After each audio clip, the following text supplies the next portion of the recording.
Bienvenidos a un nuevo Diálogo Ciudadano sin Pauta, esta vez con otro gran personaje de la ciencia en Chile.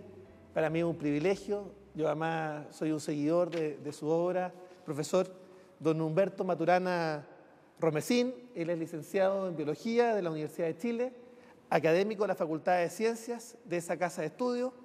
Recibió en el año 1994 el Premio de Ciencias Naturales por su trabajo en investigación en el área de la ciencia biológica, específicamente en el campo de la percepción visual de los vertebrados y por sus planteamientos acerca de la teoría del conocimiento, con el cual estudia los temas de educación, comunicación y ecología, autor junto a otro grande, Francisco Varela, de El árbol del conocimiento, bases biológicas del entendimiento humano, y desarrolló en la década de los 70 el concepto de la autopóiesis, el que da cuenta de la organización de los sistemas vivos como redes cerradas de autoproducción de sus componentes que las constituyen, y además sentó las bases de la biología del conocer, disciplina que se hace cargo de explicar el operar de los seres vivos en tantos sistemas cerrados y determinados por su estructura.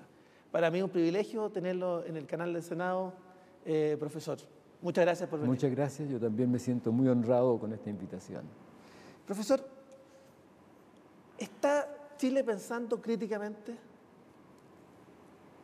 desde la perspectiva desde la perspectiva de su trabajo? Conversábamos hace un rato con mi colega Patricio, que está por ahí mirándonos, sobre los insectos, porque tuvimos la visita de una antigua alumna mía, Elizabeth Arias, que se ha dedicado al estudio de los insectos en Chile, en particular los coleópteros.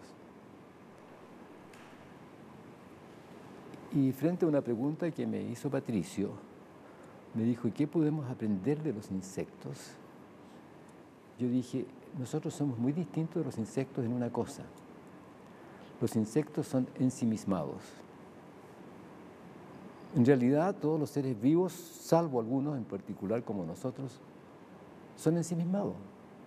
Viven en relación a sí mismos y todo lo que hacen tiene que ver con sí mismo. Incluso los llamados insectos sociales, como las abejas, por ejemplo, no operan como nosotros en una conciencia de la comunidad, sino que hacen lo que hacen y lo hacen de una manera que resulta en la configuración de la colmena como una comunidad, como resultado de la historia evolutiva. Pero los seres humanos nos preocupamos por los otros, no somos ensimismados, o podemos no serlo, porque a veces también somos ensimismados. Lo único que nos ocupa y nos interesa somos nosotros mismos. Pero esto de no ser ensimismado es muy interesante porque quiere decir que uno se hace cargo de lo que le puede pasar a otro. Y de hecho nosotros en Matrística, que es donde hemos generado con Jimena Dávila el espacio de reflexión, decimos que nuestro tema es la siguiente pregunta: ¿cómo es que a los seres humanos nos importa lo que le sucede a otros seres humanos y a veces no? Y yo creo que esto es como una pequeña introducción con respecto a contestar su pregunta. Porque yo me pregunto, ¿qué significa estar preparados para los 20 años próximos? ¿Qué es lo que yo quisiera entender con eso? Porque en un sentido estricto no sabemos lo que va a pasar dentro de 20 años o a lo largo de los próximos 20 años. Pero va a depender de la actitud que tengamos nosotros ahora. Por ejemplo, la preocupación sobre la sociedad del conocimiento. Yo me pregunto, ¿y qué pasa con la preocupación por la sociedad de la responsabilidad social? ¿Cuál es el tema, el conocimiento o la responsabilidad social? Porque el conocimiento es un instrumento, y la responsabilidad social es lo que uno hace o no hace con ese conocimiento. Entonces, esa es mi pregunta. ¿Estamos los chilenos? Yo creo que tenemos el tema en la calle, en las puertas, pero estamos haciéndonos cargo de que lo central en nuestra convivencia como seres humanos es la responsabilidad social, es hacernos cargo de que los mundos que generamos y que vivimos los hacemos con otros. no somos solos, no somos seres ensimismables, digamos, somos ensimismables, pero nuestro vivir no es ensimismado, es con otros. Y esa es mi pregunta también. Y este ser social, este hombre que por su naturaleza vive en sociedad, está inmerso en una sociedad que a nuestro juicio tiene la capacidad de mirar el entorno y comprometerse con ese entorno. ¿Cómo está la sociedad chilena? ¿Cuál es el estado de salud de nuestra sociedad? Somos una sociedad que efectivamente ha podido romper la cultura del metro cuadrado, de esta sociedad individualista, y ser capaz de comprometerse en profundidad con los cambios sociales y de verdad. Yo siento que a lo largo de la historia hemos oscilado, ¿no? Porque el país, los distintos gobiernos durante el siglo pasado, digamos, tuvieron distinta visión con respecto a esto. Por ejemplo, cuando Andrés Bello participa en la creación de la Universidad de Chile y del Instituto Nacional, es como el centro de formación de las clases gobernantes. Surgen con esa separación. Pero cuando en Chile se instala la educación primaria obligatoria, es completamente distinto, ya no es las clases gobernantes, por supuesto que tienen que pasar por allí quienes vayan a hacer lo que quiera que les toque hacer en el país, pero es como una visión de que nuestra tarea es social, es generar espacios que disminuyan las diferencias, que todos tengamos efectivamente las mismas posibilidades, que no quedemos discriminados desde la cuna. Con la educación pública se quería eso.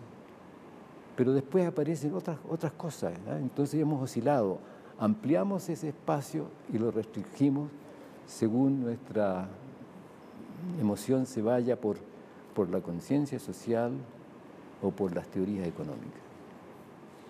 Profesor, y en ese mismo contexto, hoy día están sentadas las bases para generar acuerdos sociales respecto a estas materias y acuerdos transversales, y yo estoy pensando en las brechas, porque hoy día, si bien Chile ha avanzado y vamos a tener un PIB cercano a los países desarrollados, sobre los $20.000 el próximo año, pero somos un país con pésima distribución. Así es. Y esas distribuciones no solamente son de ingresos, también de oportunidades. ¿Cómo usted lo visualiza y qué debiéramos hacer finalmente para romper esa brecha? O acortarla sustantivamente. Yo pienso que deberíamos tomar en serio de que queremos ser un país democrático. La democracia es en realidad un proyecto de convivencia, no es un sistema político de elección. Las elecciones son interesantes porque distribuyen responsabilidades acotadas a la temporalidad para que nadie se apropie de ellas, digamos, esa es la idea, porque así surge. Cuando surge la democracia en Grecia, surgen del intento de que los temas de la comunidad no sean de propiedad de la autoridad suprema, no hay autoridad suprema que se apropie de eso. Entonces, si nosotros tomamos en serio esto de que queremos ser un país democrático, quiere decir que tenemos que tomar en serio es que queremos un proyecto común en el cual todos tengamos participación desde nuestras habilidades, pero no limitados de antemano en nuestras posibilidades de participar. Y yo creo que es eso lo que nos está fallando. Y entendiendo efectivamente, y yo comparto con usted que la democracia es también una forma de vida y una forma de interactuar en la sociedad, más que un acto electoral cada 4 años. Y eso implica también generar canales de participación. Sí. Y tener actores a la altura de estos cambios profundos que involucran vivir la democracia como una forma de vida. ¿Están los actores, por una parte, a la altura de ese proceso de cambio social? Y están también las posibilidades para que los ciudadanos puedan también asumir grados mayores de responsabilidad. ¿Qué nos falta como país para enfrentar ese proceso? Yo creo que estamos a medias. O sea, tenemos elementos, la gente, digamos, si yo he mirado un poco la historia y he visto las distintas situaciones desde la historia de Chile en que cuando subió el presidente Allende, cuando apareció el golpe militar, se fue mucha gente de Chile, pero Chile no se desmoronó. No tuvieron que venir de afuera a ayudarnos a recuperarnos. Teníamos gente preparada, con capacidades, con intelecto, cualquiera que sea su visión política, esas estaban.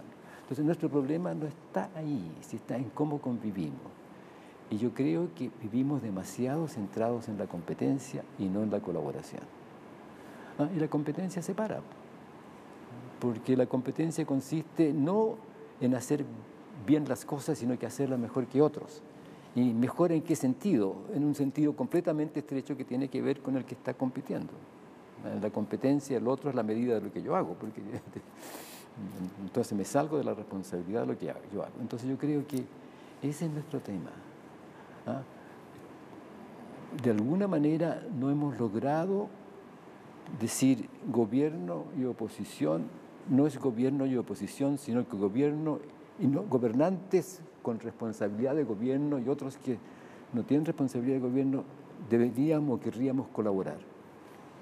Pero colaborar, que es el acto de la democracia es un acuerdo de una convivencia de personas que se respetan en un proyecto común, que es el país de esa convivencia. Entonces, es eso lo que nos falta. Estamos muy centrados en el tema de la competencia, en el tema del logro, en el tema del progreso, que son visiones lineales. Y se nos escapa la tarea fundamental, que es la de colaborar en la creación de un proyecto común, por ejemplo, de un país equitativo, digamos, ético, que no se produzcan estas diferencias. Podríamos hacerlo si quisiéramos no competir, sino que colaborar. Y para poder generar esa cultura de la colaboración, de la solidaridad, versus de esa cultura de la competencia exacerbada, es necesario también tener políticas públicas que sean capaces de ver pluridimensionalmente los procesos sociales. Usted ve que de alguna manera, desde la perspectiva de aquel sector de personas con responsabilidades de gobierno,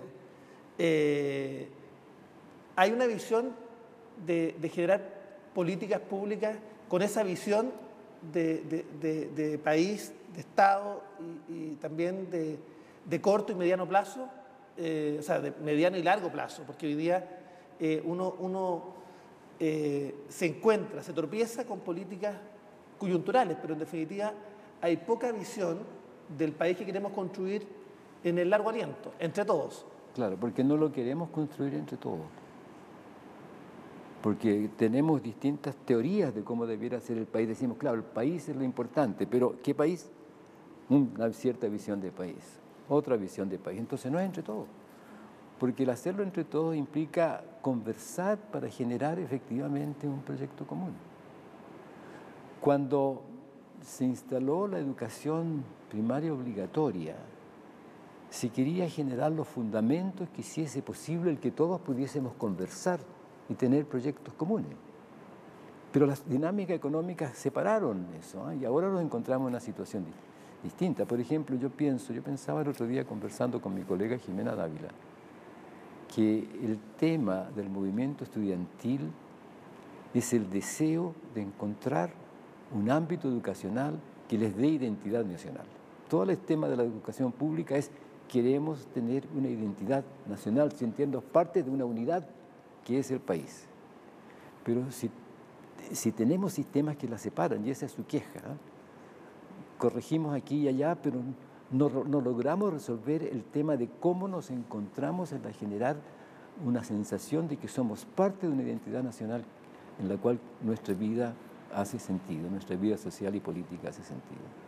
Profesor, respecto al tema del conflicto estudiantil, usted el año pasado sostuvo que nunca las guerras resuelven los conflictos humanos, porque no son de la razón, sino de la emoción, y se resuelven solamente en las mesas cuando hay conversación y respeto. ¿Qué debemos hacer finalmente, como usted bien ha dicho, de esta cultura del diálogo permanente, que esto es vivir la democracia como forma de vida, ¿qué debemos hacer para provocar ese cambio de paradigma? Porque hoy día aparentemente pareciera que el lenguaje llega a no generar las condiciones para que ese diálogo se produzca. Finalmente el lenguaje hoy día está siendo un estorbo para generar una cultura del diálogo. ¿Cuál es su perspectiva? ¿O comparte ese criterio? ¿Puede no compartirlo?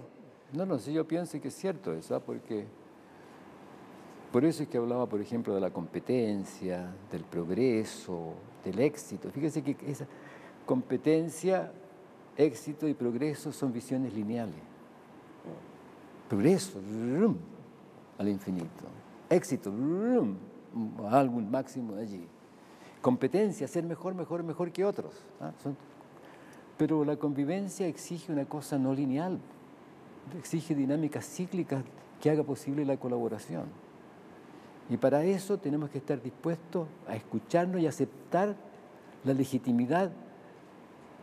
Digamos, primero respetar al otro, no tolerarlo. Respetar al otro para aceptar la legitimidad de su reflexión, aunque discrepemos y podamos conversar de la discrepancia. Eso es lo que nos falta. Ahora resulta que nosotros tenemos el mejor instrumento, nuestro sistema nervioso. Pues los seres humanos, todo sistema nervioso, pero pensando en los seres humanos, tenemos la capacidad de empezar siempre de nuevo. Fíjense ustedes que es bien interesante, si pensamos en las situaciones de conversión política o religiosa, la persona tiene una cierta orientación y de pronto cambia de visión fundamental y todo se orienta de nuevo, es un punto de partida nuevo. Las conversiones religiosas hacen eso. Bueno, pero nosotros podemos hacer lo mismo si queremos efectivamente generar un país de convivencia distinto, en el cual no surjan estas tremendas diferencias económicas, haya equidad en la legitimidad, porque las personas lo que quieren es dignidad en lo que hacen. Y la dignidad aparece en el momento en que uno se siente respetado por la legitimidad de su quehacer y no discriminado o despreciado. Entonces, ¿podemos hacerlo? Sí, no importa cómo estemos, pero para hacerlo tenemos que querer, aceptar el punto de partida de que vamos a generar un país en conjunto, que nos vamos a escuchar, vamos a conversar de esto y de aquello y vamos a ir viendo cómo generamos ese proyecto en el cual el resultado sea la continua dinámica de generación, de colaboración y equidad. Pensando en lo que usted plantea, y que yo comparto, para generar una cultura del diálogo se requiere voluntad. Absolutamente. ¿Y usted ve voluntad hoy día en el Chile de hoy de generar ese reconocimiento de la legitimidad del otro y finalmente sentarse a una mesa a señalar que todas las posiciones finalmente son legítimas también y por tanto a partir de ese diálogo poder encontrar puntos de acuerdo? ¿Hay voluntad hoy día? Poca. Yo pienso que hay poca. Hay poca porque hay temas tabú, ¿no? Por ejemplo, cuando se discute el tema del aborto. Hay ciertas personas que quieren abrir esa reflexión y otras no, es tabú. Entonces, cuando hay un tabú, quiere decir que aquí hay un muro que yo no estoy dispuesto a atravesar. Y si queremos colaborar, no podemos tener temas tabú. Porque tenemos que entender de qué se trata y llegar a un acuerdo. Y un acuerdo tiene que ver con un propósito, algo que queremos generar juntos.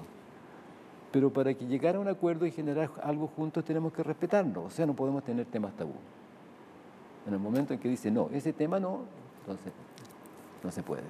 Sí, pero también requiere, profesor, y es una pregunta, una visión conjunta respecto a lo que queremos construir. Exactamente. Exactamente, por eso es que hay que escuchar qué dice. Yo siento que mi responsabilidad es hacia el país.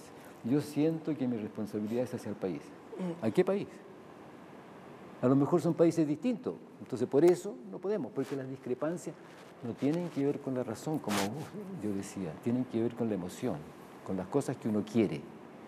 Y si uno está dispuesto a reflexionar sobre esos fundamentos emocionales, jamás va a haber una conversación que permita generar acuerdo.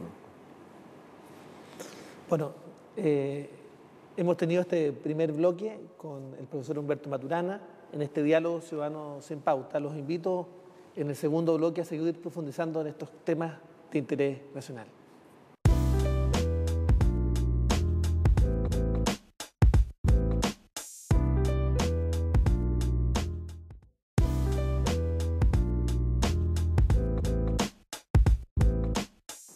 Bienvenido a este segundo bloque de Diálogo Ciudadano sin Pauta con el profesor, un hombre de las luces en nuestro país respecto de la sociedad del conocimiento, como el profesor Humberto Maturana, y con el cual hemos estado debatiendo y él exponiendo respecto de el Chile que queremos construir respecto a la voluntad de diálogo de la sociedad hoy día, de la sociedad democrática. Y cuál es el estado también de nuestra democracia, en términos de ser capaz de que todos los chilenos estén en condiciones de aportar. Respecto a las brechas, porque este es un tema, yo diría que de fondo.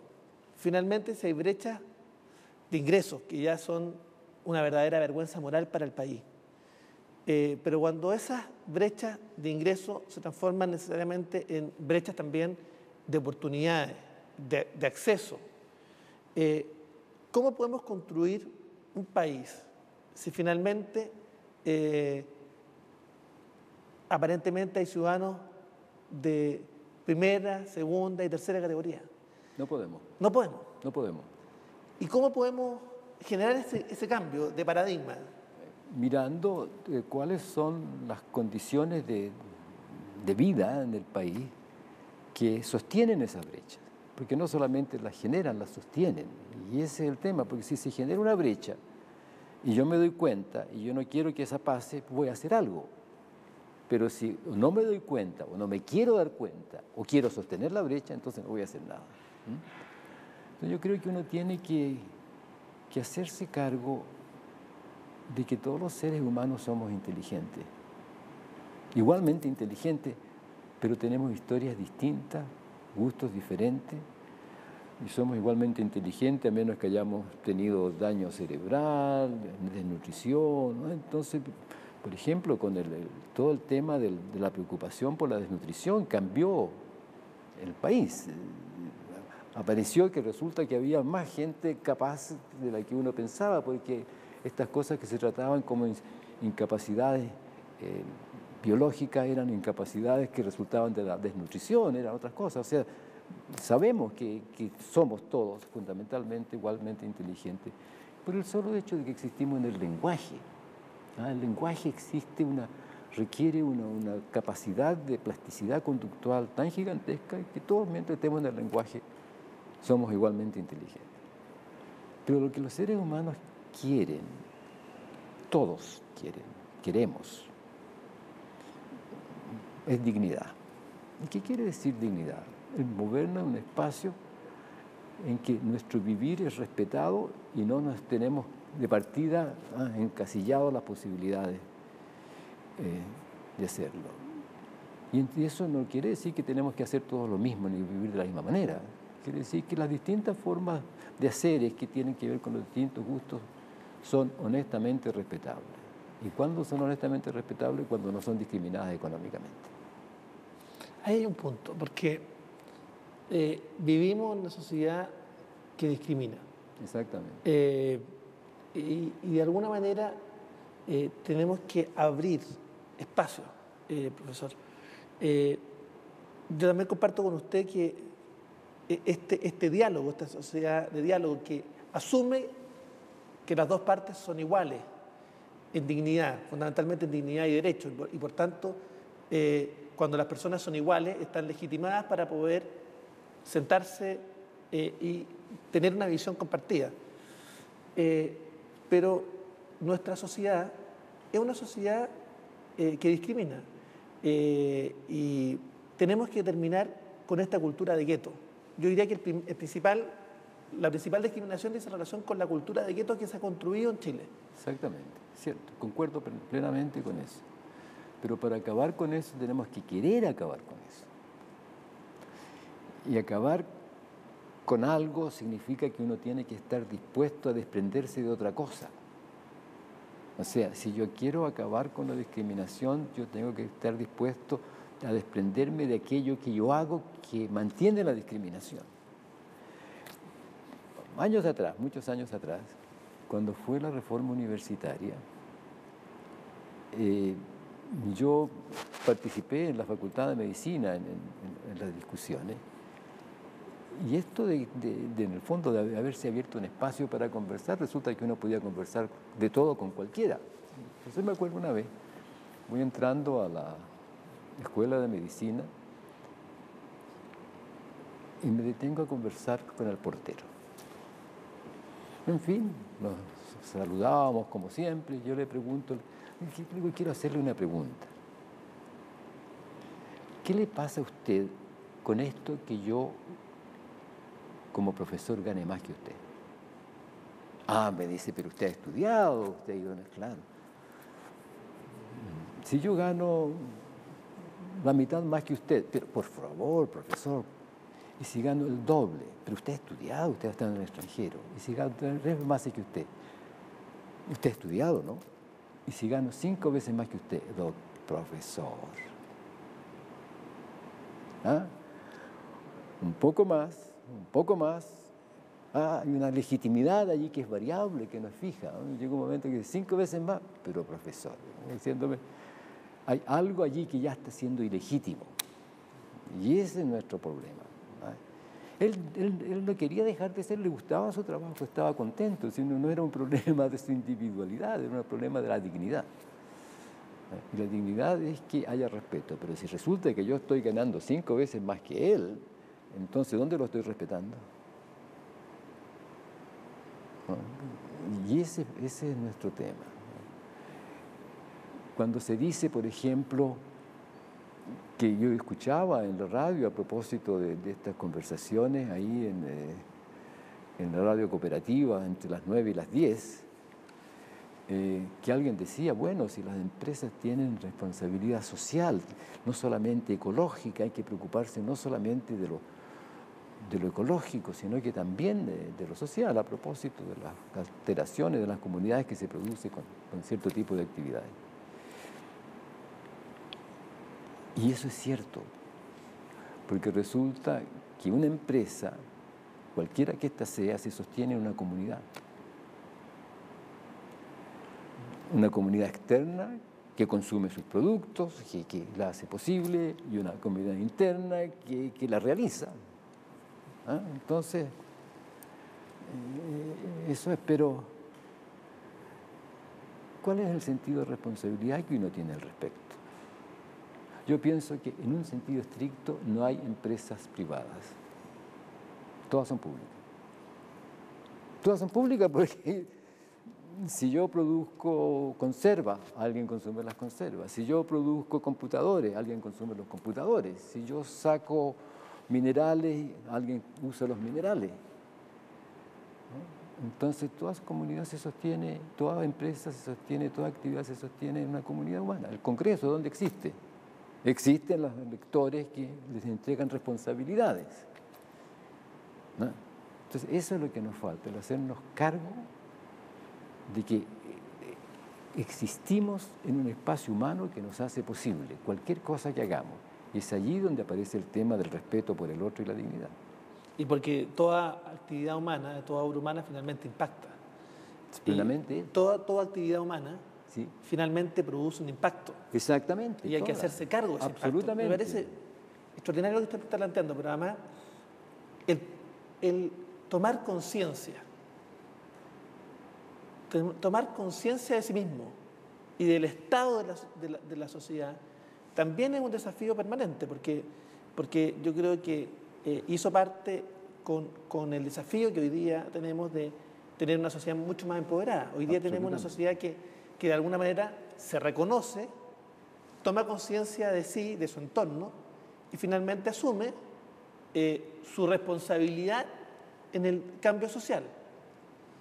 Ahora, este empoderamiento que lo hemos visto finalmente con con las organizaciones ecológicas que están saliendo a la calle, el movimiento estudiantil, la sociedad civil que finalmente dice, mire, también tengo algo que expresar. Y finalmente, cuando no encuentran los canales institucionales, y acá va a dirigir mi pregunta, no encuentra los canales institucionales en el Congreso, en el gobierno, finalmente, esa política pública se hace en la calle. ¿Qué debemos hacer? Finalmente también aquellos actores que tienen responsabilidades de gobierno o aquellos que estén en la oposición, finalmente para canalizar ese empoderamiento ciudadano. Conversar. Detenernos a preguntarnos por los fundamentos desde donde pensamos que lo que pensamos tiene validez y por las consecuencias de lo que hacemos. Pero una de las cosas maravillosas que tenemos los seres humanos es que hacemos teorías. Teorías para todo. Pero toda discriminación tiene una teoría que la sostiene. Una teoría que niega el mutuo respeto. Discriminación económica, discriminación racial, discriminación política, discriminación de cualquier clase. Tiene toda una teoría que justifica la negación del otro. Entonces tenemos que soltar esas teorías, aceptar que queremos hacer una cosa en común y ver, no podemos cambiarlo todo de la noche a la mañana, no, pero podemos conversar por cómo comenzamos, qué vamos haciendo de modo que estas cosas que no queremos que pasen y que estamos conservando, no las sigamos conversando más, conservando más. Porque no es el cambio propiamente tal, sino que ¿qué queremos conservar en el medio del cambio? Eso es lo que interesa, porque eso va a determinar qué cambios podemos hacer. Pero para conversar tenemos que aceptar la legitimidad del otro. El diálogo social ha sido el instrumento que han tenido las sociedades afines, como la de nuestro país, o países afines, para dar el salto al desarrollo. Entendiendo el desarrollo y tomando sus palabras no como una visión lineal, sino que el desarrollo con una visión pluridimensional que abarque todos los ámbitos en que el ser humano se desarrolla. ¿Usted cree que tener una comisión futuro en el Parlamento es un instrumento de ayuda? Yo creo no suficiente, porque hay que generar la convergencia incluso en un lugar común que les permita dialogar con libertad y que les permita construir juntos algo distinto. Pero, ¿qué debiéramos hacer? Porque una cosa es conversar, una cosa es detenerse, otra cosa es generar una política del diálogo para los efectos de ver si tenemos visiones conjuntas respecto del Chile que queremos construir. Pero institucionalmente hay que hacer que ese diálogo se produzca no solamente en la calle, sino que también en las instancias que nuestra sociedad democrática se ha dado. Yo pensaba, a propósito de esta comisión para el futuro, ¿qué pasaría si fuese una comisión para el futuro y el presente? Porque el futuro va a resultar del presente y del que conservemos ahora. Entonces, el pensar de que los computadores van a hacer esto, van a ser computadores cuánticos que van a tener una capacidad gigantesca, sí, claro, va a pasar si pasa, pero ¿qué hacemos? No que nos pase a nosotros, sino que ¿qué vamos a hacer con eso? ¿Vamos a aumentar la discriminación o vamos a generar dimensiones de colaboración y de encuentro? Esa es la pregunta. Así que el futuro y el presente. Por eso es que en la presentación o el comentario que yo hice ahí en esta reunión este año fue que yo quería preguntarme por el presente, cómo estamos viviendo ahora. Pero los gobiernos son del presente. Entonces la política es del presente, es la policy ahora. Y eso es lo que nos tratamos, porque nos tratamos demasiado en proyectos más allá. Tenemos que tener las dos cosas. Si hacemos estas cosas, ¿cómo se va a transformar nuestro devenir histórico? Si estamos conservando esto, Si estamos conservando, por ejemplo, el tema del enriquecimiento, ¿qué va a pasar? ¿Cuáles van a ser las consecuencias? ¿Queremos esas consecuencias? ¿No? Pero para eso tenemos que sentarnos a conversar.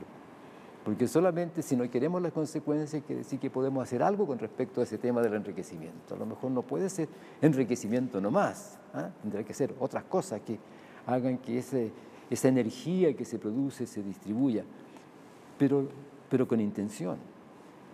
Y revisar nuestra intención y estar dispuesto a hacer eso.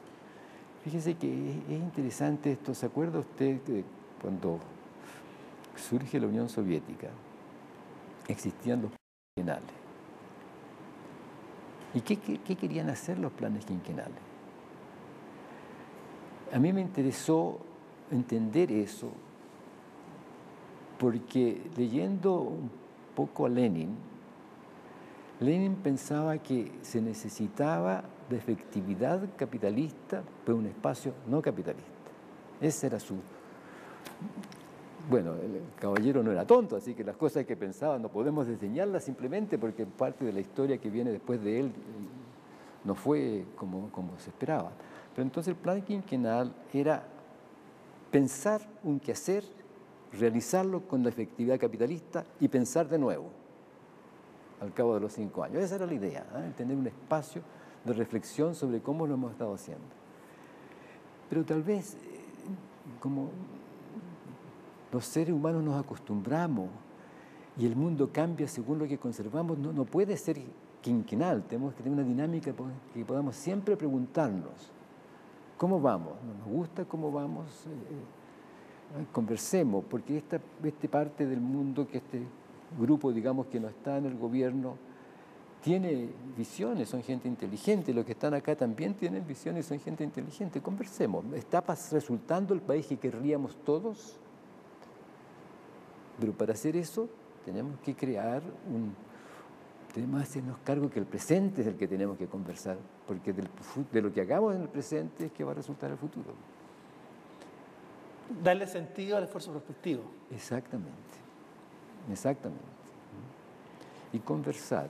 Hay 2 palabras que nosotros distinguimos, diálogo y conversación. Tiene origen etimológico distinto. El diálogo viene del griego a través de la razón, del logos, y el conversación del latín, dar vueltas juntos. A lo mejor a veces hay que dialogar, pero a veces hay que conversar. En el conversar uno abre la posibilidad de todo accesible a la reflexión. Bueno, hemos tenido una conversación extraordinaria. Yo vuelvo a insistir en el tema de las brechas, profesor, porque de alguna manera las políticas públicas han sido mal enfocadas. ¿Han sido? Mal enfocadas. Durante demasiado tiempo se generó, por ejemplo, respecto a las políticas públicas de vivienda, esta suerte de guetos alejados de los centros urbanos, donde efectivamente impedían que los ciudadanos convivieran y que unos chilenos pudieran saber e interesarse y comprometerse con la forma que viven otros chilenos. Entonces, hay algunos esfuerzos. En política pública de vivienda, por ejemplo, la segunda oportunidad. No sé si he escuchado respecto de aquello, que es respecto de algunos condominios de vivienda social construidos que no reunían las condiciones mínimas de dignidad en términos de metraje, demoler y dar la oportunidad de la inserción de esos ciudadanos en otros centros urbanos donde haya mayor diversidad, donde haya respeto por esa diversidad y respeto también por la dignidad de esa persona. ¿Cómo usted visualiza esos cambios de paradigma que están comenzando a ocurrir? A mí me parece magnífico que se piense así. Me parece magnífico que destruyamos lo que hicimos mal para hacer otra cosa, ¿no? Cómo lo vamos a hacer, pensarlo, etc. Porque el destruir este edificio para hacer otra cosa que tenga más sentido humano, es un acto de reciclaje consciente de la dinámica arquitectónica. Entonces no es más y más y más, sino que es transformación. Y eso, esa palabra es muy interesante, porque transformación hace referencia a lo que algo se conserva. Claro, a mí me parece interesante y en muchas cosas tendríamos que hacer eso. ¿Qué deberíamos hacer en educación? Porque hay un tema complejo. Hoy día estamos con el desafío de generar una reforma educacional de envergadura que justamente sitúe un nuevo punto de partida, como usted señalaba. Pero, ¿qué deberíamos hacer para que eso finalmente se produzca? Yo pienso que hay varias cosas. Desde luego, la formación de los profesores, el que las dinámicas que generan discriminación y que tienen que ver con la gran queja de los estudiantes que tiene que ver con el lucro. El lucro no es ganancia, el lucro es distorsión de la atención de las tareas a las cuales uno se conecta en función de la ganancia. Ese es el lucro, porque las cosas necesitan energía, el dinero es energía. Si no tenemos energía, si yo no gano, no tengo en mi casa yo árboles de donde yo vaya sacando las frutas para comer, tengo que comprarlas en otra parte y para eso necesito energía y la energía es el dinero. Si tratamos el dinero como energía, entonces nos damos cuenta de que tiene que fluir y que por lo tanto el lucro no tiene que ver con eso, tiene que ver con la distorsión de la atención puesta en lo que hago, sacándola de la responsabilidad de mi quehacer y ponerla en la ganancia. Ahí está el lucro y esa es la gran queja. Bueno, entonces eso se puede corregir, sí, podemos que hacer. Ahora, supongamos que se piensa de que para que haya una educación pública de calidad, todos tenemos que contribuir. Bueno, a lo mejor yo pondría un impuesto proporcional para la educación. De modo que tenemos una educación pública gratuita, pero sostenida por toda la comunidad, porque hay un impuesto para educación. Yo gano más, pongo más plata para educación como impuesto, como contribución, si no lo queremos llamar impuesto. Es decir, tenemos que revisarlo todo, tenemos que reconocer que lo que queremos es un espacio en el cual los jóvenes, niños, niñas, desde todo momento, se sientan que están contribuyendo a crear un país que tiene que ver con ello y que los profesores, a su vez, sientan que están contribuyendo a crear el espíritu, a la formación del espíritu con conciencia nacional y ética de los jóvenes estudiantes. Eso es lo que hay que lograr. Pero para eso tenemos que salirnos de esta noción de que esto es un negocio. Cuando iba a aparecer la nueva ley de universidad, pues ya por el 81, 82, no me acuerdo exactamente bien, me llama un amigo y me dice: Humberto, quiero invitarte a que seas rector de una nueva universidad. Con esta nueva ley es grito y plata. Esas fueron sus palabras, grito y plata, y yo quiero que tú seas rector de una universidad. Y tú no tienes que trabajar mucho, si nosotros nos preocupamos, pero cuando tú viajes, tú vas con la dignidad de rector de una universidad.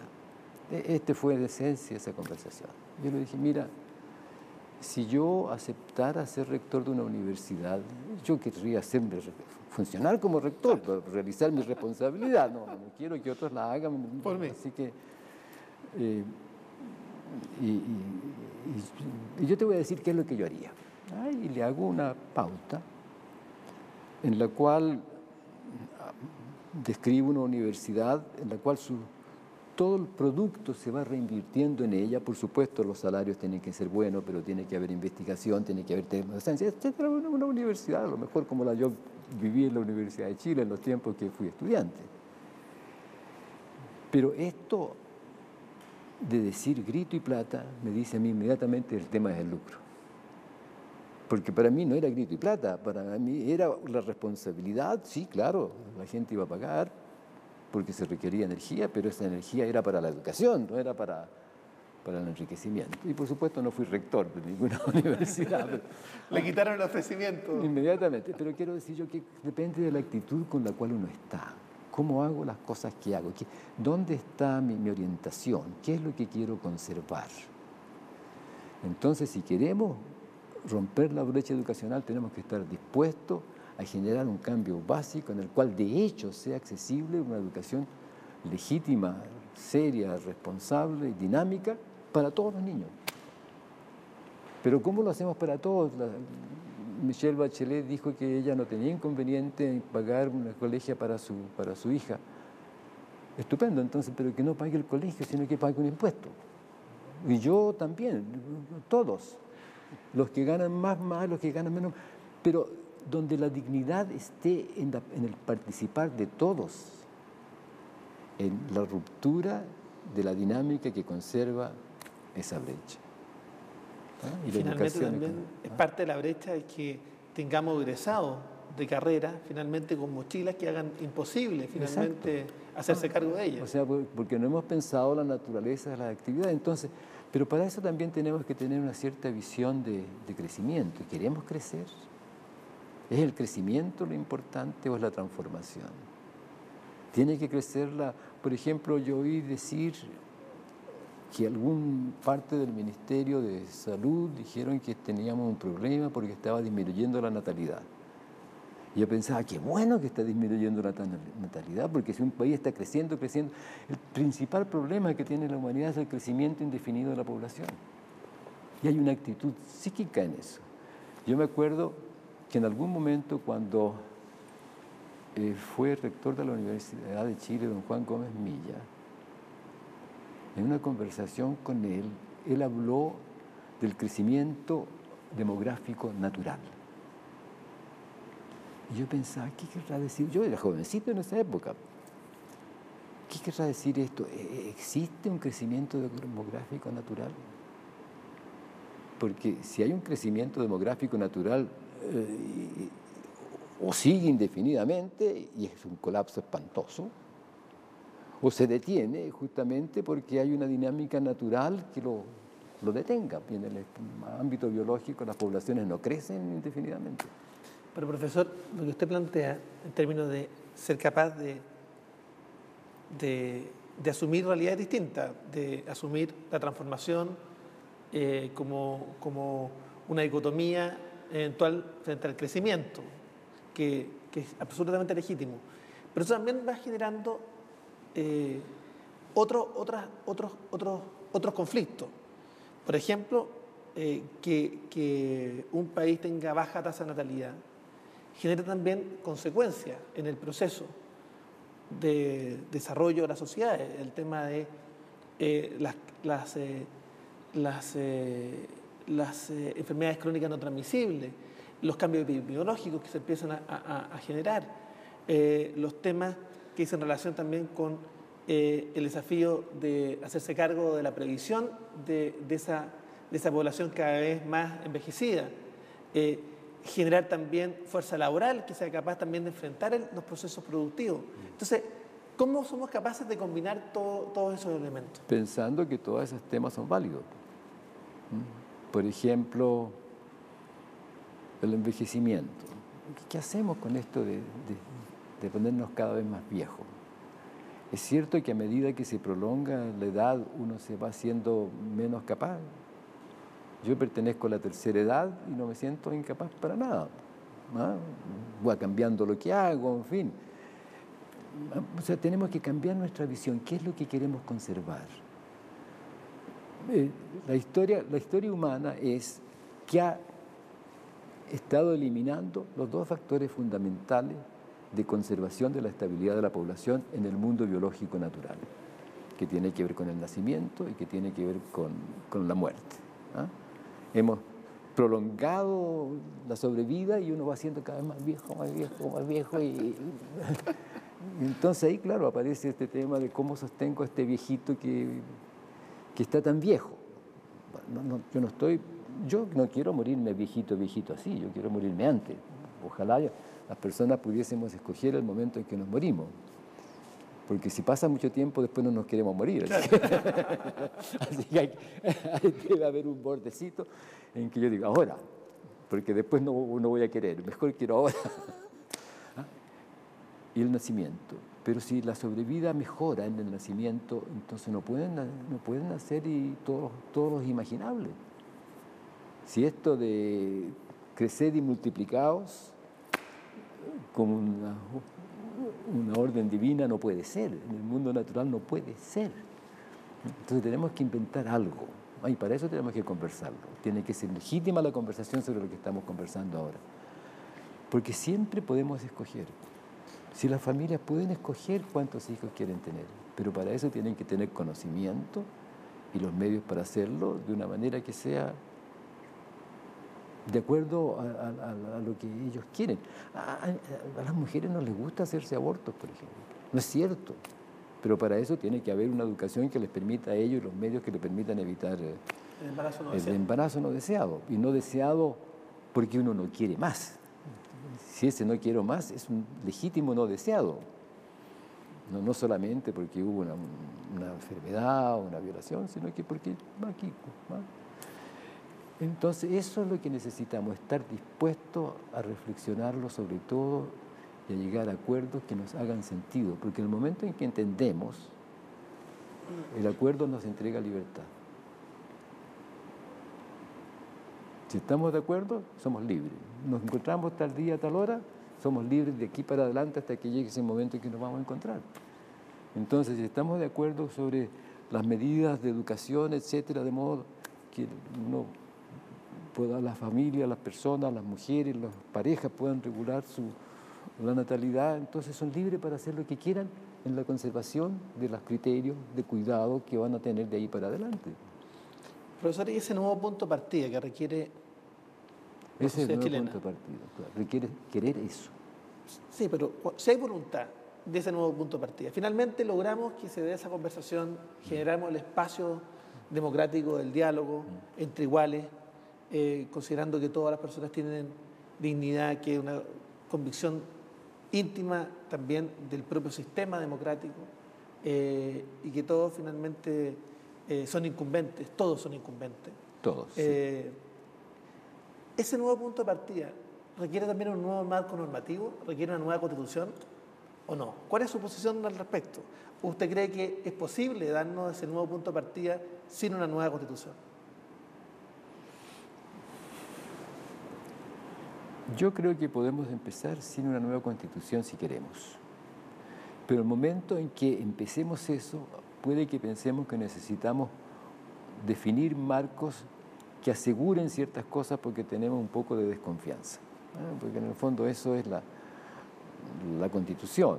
Digamos, generamos leyes porque tenemos desconfianza de que las personas puedan conducirse de acuerdo a ciertas normas consensuadas o acordadas. Yo creo que uno tiene que empezar antes. Sí, a lo mejor vamos a tener que hacerlo, pero que no sea prerequisito, porque en el momento en que es prerequisito no vamos a poder conversar sobre eso justamente porque no estamos conversando. Entonces yo creo que tenemos que decidir conversar. Por ejemplo, con lo que pasó en Venezuela, es elegido Maduro. Y los discursos de uno y otro pasan inmediatamente a ser de guerra. Entonces, imposibilidad. Pero si dijese, bueno, ya este es el presidente, veamos, conversemos para conservar las cosas buenas que hemos logrado y mejorar otras que no están tan buenas todavía. Pero para eso tenemos que conversar. Y si yo tengo una situación de privilegio, tengo que estar dispuesto a soltar mis privilegios, porque si no, no voy a conversar. Profesor, en ese contexto, el abrir canales de participación, la facilitación de los plebiscitos comunales, la posibilidad de generar también el recambio en el Parlamento, el límite de la reelección indefinida, para que entre aire fresco a las instituciones, la posibilidad también de tener primarias para que el compartimiento del poder no sea un compartimento estanco, sino que abierto, donde entre aire y luz y donde finalmente todos sean parte de los procesos políticos. Es la vía correcta, por ahora. Yo pienso que sí, pero sobre todo las declaraciones que hagamos. Ahora somos oposición. ¿Qué estoy diciendo con eso? Quiere decir que me voy a oponer a cualquier cosa que el otro diga. Ahora nosotros vamos a hacer las cosas bien. Quiere decir que todo lo anterior estuvo mal. Entonces tenemos, porque usted decía mismo, el lenguaje. Resulta que las palabras que usamos nos atrapan. Por eso tenemos que estar dispuestos a cambiar nuestro discurso, a usar otras palabras. Profesor, y con respecto un poco a la historia reciente, estamos terminando el programa, pero cada sector político quería refundar el país. Y lo hacía con un lenguaje que además es verbo, finalmente se transforma en verbo. Exactamente. Y que finalmente quería socavar los fundamentos, las bases de las administraciones anteriores. Entonces, básicamente, eso yo diría que, ¿cómo lo ve usted? ¿Usted cree que le hizo muy mal al país? Yo estoy pensando en la década del 60 y la década del 70, donde había una lógica de lenguaje de guerra. Y para poder terminar, como reflexiones finales, ¿cómo pasamos de ese lenguaje de guerra, finalmente se transforma en un lenguaje de colaboración, para darle sentido a ese esfuerzo? Yo creo que, por ejemplo, claro, cuando se sale del gobierno de Pinochet y empezamos algo nuevo, esa fue una oportunidad. Estamos empezando algo nuevo, estamos saliendo de algo que no quisimos, pero no podemos salir de lo que quisimos negando lo que pasó. Pasó, ahora vamos a hacer una cosa distinta.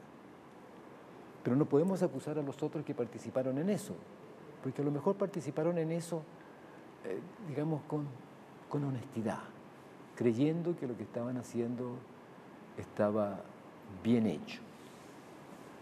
Pero ahora piensan que no, porque podemos hacer una cosa distinta. No pasó así, no ha ido pasando así porque tenemos ese juego de oposiciones. Pero ahora podemos hacerlo, ahora estamos en una situación en la cual ha habido un tipo de gobierno y había otro. Pero a lo mejor podemos conversar ahora, no en oposición, no diciendo, mira, ese lo hizo mal, no, ese lo está haciendo mal. No, ¿qué queremos? ¿Podremos colaborar con lo que queremos? Queremos resolver el tema de la educación porque nos parece que el gran grito de los estudiantes es queremos tener dignidad como chilenos. Ese es el gran grito. Queremos hacer las cosas que nos hagan sentido ser chilenos. Pero si estoy trabajando para el lucro, si estoy trabajando para esto, para lo otro, no puede ser. ¿Podemos conversar sobre eso? Eso es lo que nos hace falta, estar dispuesto a conversar ahora para seguir conversando. Y claro, cada uno tiene sus visiones, pero estar dispuesto a preguntarse dónde nos encontramos desde los fundamentos. Bueno, con este llamado que nos hace el profesor Humberto Maturana, en la convicción de creer en la capacidad de los hombres de conversar, de dialogar y darle sentido a esfuerzos prospectivos solamente si le damos sentido al presente.